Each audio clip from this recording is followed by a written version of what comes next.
ya yang kita tunjukkan setidaknya satu ya dari pakaian. Saya tidak tahu kenapa kok orang Indonesia itu selalu ada ikat kepalanya. Ada yang sekolah ilmu budaya?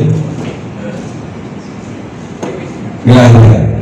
Agak jarang jurusan itu ambil dengan, karena biasanya orang kita tarik jurusan dokter, kedokteran, teknik dan seterusnya.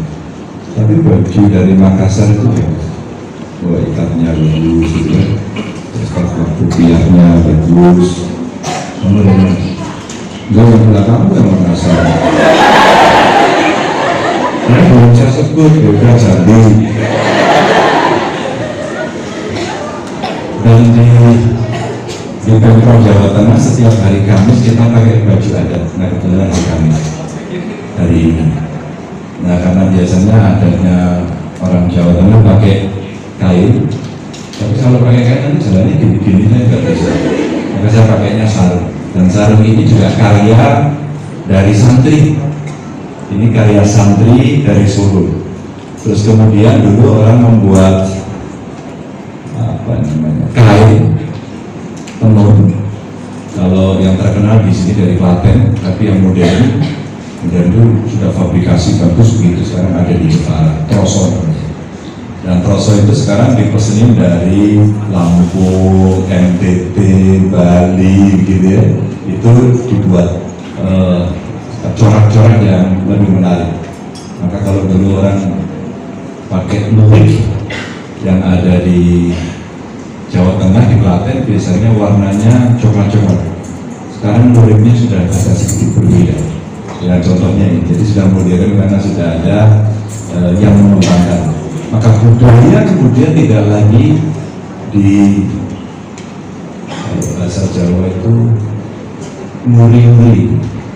Nguri-nguri itu apa bahasa Indonesia nya? Melestarikan. Kita tidak hanya sekedar melestarikan, tapi kita mengembangkan.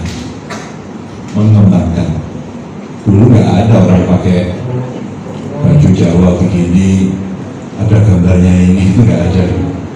Tapi ketemu dengan anak-anak muda digambarin dan kemudian bisa menjadi satu produk yang sangat menarik. Ini cerita saya sampaikan pada kawan-kawan bahwa betapa budaya kita dari sisi produk saja, baru baju saja sudah menarik. Belum lagi kalau kita bicara kuliner, kalau langsung gitu. Itu pasti akan banyak sekali yang bisa kita tampilkan. Oke.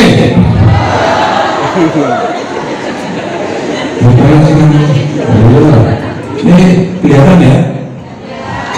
Kita dikasih judul yang umum sebenarnya, tapi saya mau cerita next. Saya mau cerita saja. Ini pertukaran di sini atau di sana? Kenapa kamu nggak pertukaran di sana sini? Ya udah. Ini teman-teman, saya mau ceritanya. Situasi dunia saat ini, kaum muda diminta terlibat atasi krisis pangan. Mahasiswa demo boleh nggak? Boleh. Boleh. Ngawur jangan. Maka kemudian data dalam dunia intellectual societies itu mesti betul-betul disiapkan. Jadi kenapa kita bisa bicara krisis? Data kita ada nggak? Data kita ada. Jadi dari Sumatera Utara, umpama di sana di Brastagi, ya, banyak sekali produk sayuran tanaman yang luar biasa. Bawang putih di sana oke. Tapi tahu nggak? Kalau kemampuan kita memproduksi bawang putih itu kira-kira hanya 20% dari kebutuhan nasional. Apa artinya? Bahkan belum tes saja nggak selesai sampai hari ini. Kemarin Badan Pangan Nasional saya undang di sini. Maka dunia intelektual mesti kemudian kita dorong, kampus mahasiswa kita dorong. Saya katakan, demo boleh, tapi riset boleh nggak? Riset boleh nggak? Bukan boleh, harus. Jadi mestinya kesempatan ya rata-rata 4-5 tahun mahasiswa sekarang belajar itu rata-rata ya, kalau dia mau manfaat itu penuh, sehari penuh dia riset, baca buku, diskusi, habis waktu kali. pangan saja kita tidak akan bisa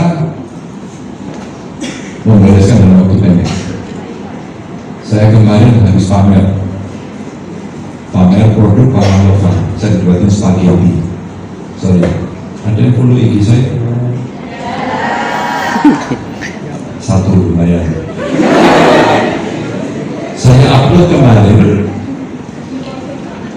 spaghetti dibuat dari mokaf, tepung singkong, dan dimasak oleh seorang chef profesional. Rasanya udah persis.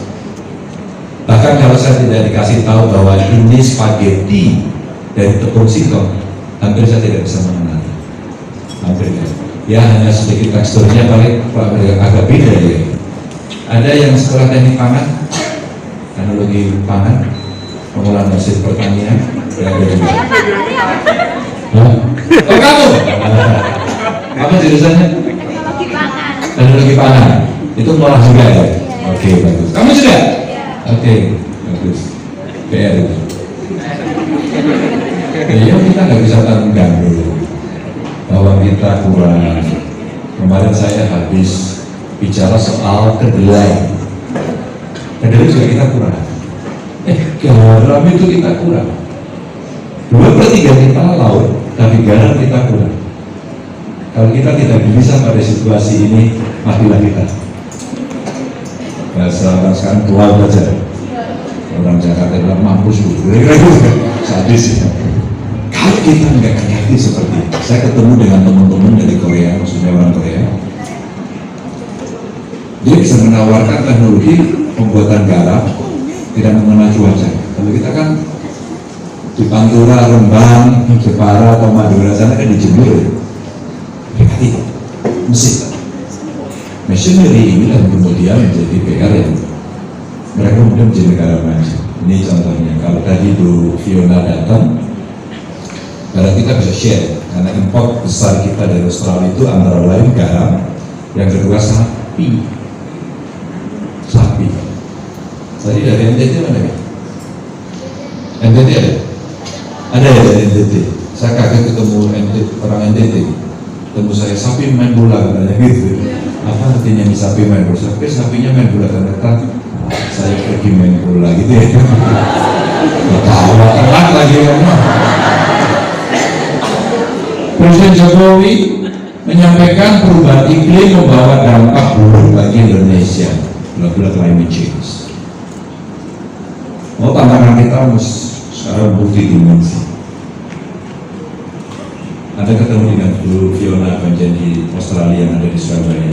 Beberapa waktu lalu, dubes Australia yang di Indonesia di Jakarta main ke rumah saya. Perempuan juga. Ternyata dia pernah sekolah dalam zaman dulu itu pertukaran pelajar. Apa itu Pak namanya? AFS. AFS. Ternyata AFS dia di Jakarta. Bahasa Indonesia-nya bagus kan? Jadi tahun 80 awal dia sekolah di Jakarta. Kan dari tugas. Ngobrol banyak dan ternyata kegelisahannya sama pangan, kegiatannya sama energi. Sekarang acara semua menuju G20 nanti bulan November ini. Dan Indonesia menjadi presidensi G20. Wah, ini baru pertama sejarahnya, baru pertama. Jadi agak juga sih bangga, dan itu bukan ego, sorry, as a leader, maka leadership yang kita tunjukkan untuk membawa agenda. Maka saya heran waktu kemarin presiden ke Jawa Tengah, saya ngobrol, Pak, kok berani-beraninya datang ke Ukraina sama ke Rusia gitu. Itu kalau bodohnya lewat gimana gitu. Semata-mata mencari cara bagaimana kemudian perdamaian dilakukan. Belum berhasil. Tapi keberanian seorang presiden kita beserta ibu negara datang. Nah, saya senang banget itu ibu negara yang memeluk satu pasien itu.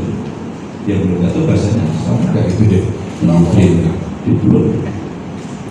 Manusia itu nggak ngerti bahasanya kadang-kadang matanya, tubuhnya itu bisa diungkapkan emosinya, bisa itu fotonya keren, dipeluk, dan itu memberikan ketenangan.